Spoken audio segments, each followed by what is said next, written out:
ऋग्वैदिक संस्कृति ऋग्वैदिक साहित्य का सबसे प्राचीन एवं प्रामाणिक ग्रंथ है।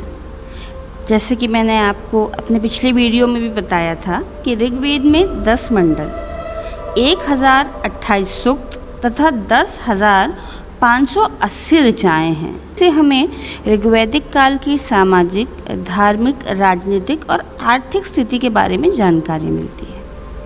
ऋग्वैदिक काल का समय अनुमानतः 1500 ईसा पूर्व से 1000 ईसा पूर्व माना जाता है, परंतु नवीनतम खोजों के आधार पर एस राजाराम तथा ग्रेविड फ्राले ने ऋग्वैदिक काल का समय 6000 ईसा पूर्व से 3700 ईसा पूर्व निर्धारित किया।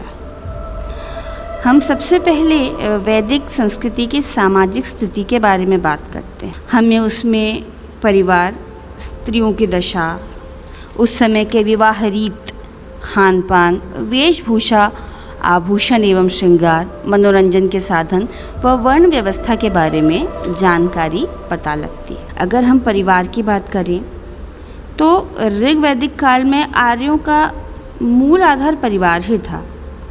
इस युग में संयुक्त परिवार प्रथा प्रचलित थी तथा परिवार पितृसत्तात्मक अर्थात परिवार में पिता की ही ज़्यादा चले या पिता की ही जिसमें आज्ञा मानी जाती है, उस प्रथा को पितृसत्तात्मक प्रथा या पितृसत्तात्मक परिवार कहते हैं। परिवार में माता पिता, पति पत्नी, भाई बहन, पुत्र पुत्री सभी सम्मिलित रूप से रहते हैं। पिता परिवार का स्वामी होता था और गृहपति खिलाता था। परिवार के सभी सदस्यों तथा भूमि एवं संपत्ति पे उसका पूर्ण नियंत्रण रहता था। वह परिवार के सभी सदस्यों की आवश्यकताओं का ध्यान रखता था तथा सबके प्रति स्नेहपूर्वक व्यवहार करता था। अगर हम ऋग्वैदिक काल में स्त्रियों की दशा के बारे में वर्णन करें तो ऋग्वैदिक काल में स्त्रियों को बहुत अधिक सम्मान मिलता था। स्त्रियां धार्मिक एवं सामाजिक कार्यों में भाग लेती थीं। उन्हें शिक्षा प्राप्त करने, धार्मिक कार्यों में भाग लेने तथा अपना पति चुनने की भी पूर्ण स्वतंत्रता प्राप्त थी। यज्ञ, हवन तथा कोई भी धार्मिक कार्य बिना पत्नी के पूरा नहीं समझा जाता। कन्याओं को ललित कलाओं की शिक्षा दी जाती थी। ऋग्वैदिक काल में विवाह किस प्रकार के थे? ऋग्वैदिक काल में विवाह एक पवित्र और धार्मिक कर्तव्य माना जाता था। इस युग में बाल विवाह प्रचलित नहीं था। विवाह के समय वर और कन्या दोनों वयस्क हुआ करते थे। पति पत्नी दोनों एक दूसरे का जीवन भर साथ निभाने का वचन देते थे। प्रायः एक ही स्त्री से विवाह किया जाता था, परंतु राजवंश के व्यक्ति तथा धनी व्यक्ति एक से अधिक स्त्रियों से विवाह कर देते थे। अंतर जातीय विवाह यानी दो अलग अलग जातियों के बीच में विवाह हुआ करता था तथा विमत नामक ब्राह्मण ने भी राजकन्या कमुदी के साथ विवाह किया था। विधवा विवाह भी प्रचलित था। नियोग प्रथा भी प्रचलित थी। इसके अनुसार विधवा स्त्री संतान की प्राप्ति के लिए देवर के साथ पत्नी के रूप में रह सकती थी। इस चीज़ को नियोग बोला जाता था। ऋग्वैदिक आर्यों का भोजन सादा तथा पौष्टिक था। वे गेहूँ, जौ, चावल, दूध, दही, घी एवं तरकारियों का प्रयोग करते थे। दूध, दही, घी तथा इनसे बनने वाली अन्य वस्तुओं का तो सबसे अधिक प्रयोग हुआ करता था। कुछ लोग मांस का भक्षण भी करते थे। आर्यों का सबसे मधुर पेय सोमरस था। इसके अतिरिक्त सुरापान भी प्रचलित था, परंतु उस काल में सुरापान को अच्छा नहीं समझा जाता था। आर्य लोग सूती, ऊनी तथा रेशमी वस्त्रों का प्रयोग करते थे।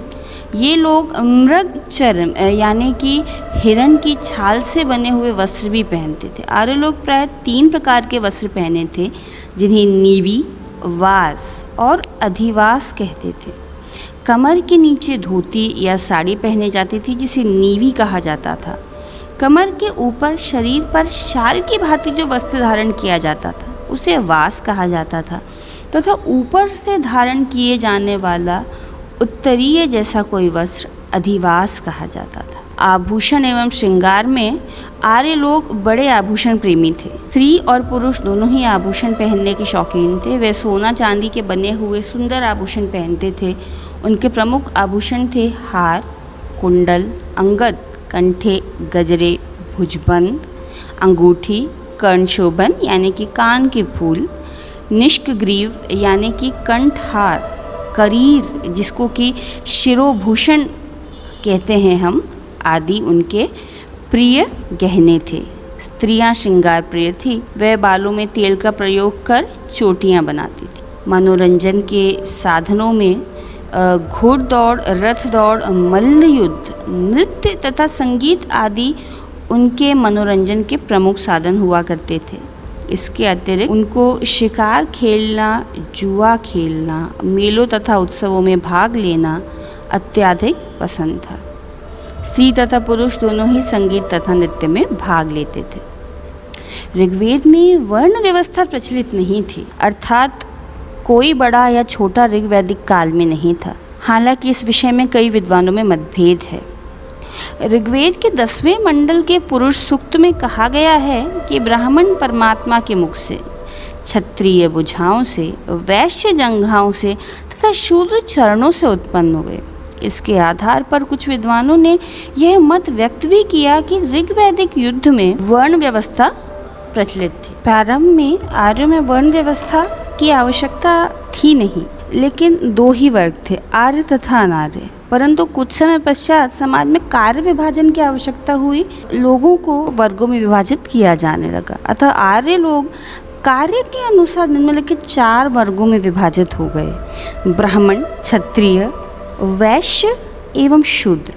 ब्राह्मण जिनका काम अध्ययन, अध्यापन, यज्ञ, हवन आदि धार्मिक कार्य करना था। क्षत्रिय जिसका काम देश की रक्षा करना एवं शासन का संचालन करना था। वैश्य इनका वर्ग था कृषि, उद्योग तथा व्यापार करना। एवं शूद्र इनके वर्ग का कार्य उपरोक्त तीनों वर्गों की सेवा करना था। इस प्रकार श्रम विभाजन के आधार पर समाज में 4 वर्ण हो गए। हालांकि आवश्यकता अनुसार लोग अपना वर्ण बदल सकते थे। एक ही परिवार में अनेक वर्गों के लोग रह सकते थे। ऋग्वेद के एक मंत्र में तो कहा भी गया है कि मैं कवि हूँ, मेरे पिता वैद्य हैं और मेरी माता अनाज पीसने वाली। ऋग्वैदिक काल में शिक्षा का बहुत महत्व था। उस समय शिक्षा मौखिक रूप से ही दी जाती थी। गुरु वेद मंत्रों का उच्चारण करते थे तथा विद्यार्थी उनकी पुनरावृत्ति करते थे। शिक्षा का मुख्य उद्देश्य बौद्धिक तथा नैतिक विकास था। विद्यार्थियों को गुरु के आश्रम में शिक्षा प्राप्त करने के लिए भेजा जाता था। हमारा इतिहास हमसे कुछ कह रहा है। कुछ सभ्यताएं जो ख़त्म हो गईं अचानक, आदि मानव और उनका जीवन कैसे उत्पत्ति हुई, इंसान की 4 पैरों से 2 पैरों तक, हंटिंग से एग्रीकल्चर तक, फिर किस तरीके से मानव ने सोसाइटीज़ बनाई, यातायात की नए तरीके ढूंढे, नई सभ्यताओं का उद्गमन और उनका पतन, राजाओं का शासन, एक दूसरों से युद्ध, संगम एज, छोला एम्पायर्स और उनका साम्राज्य, दिल्ली सल्तनत, stone age, Indus valley civilisation, Rigvedic age, इन सारी सभ्यताओं का विस्तार और कैसे मानव जाति धीरे धीरे अपने आप को डेवलप करती गई। जैनिज्म और बुद्धिज्म जैसे धर्म का विस्तार, राइज ऑफ महाजनपद, ये सारी चीज़ें हम देखेंगे इस सीरीज़ में, जो कि है एंशिएंट हिस्ट्री सीरीज़।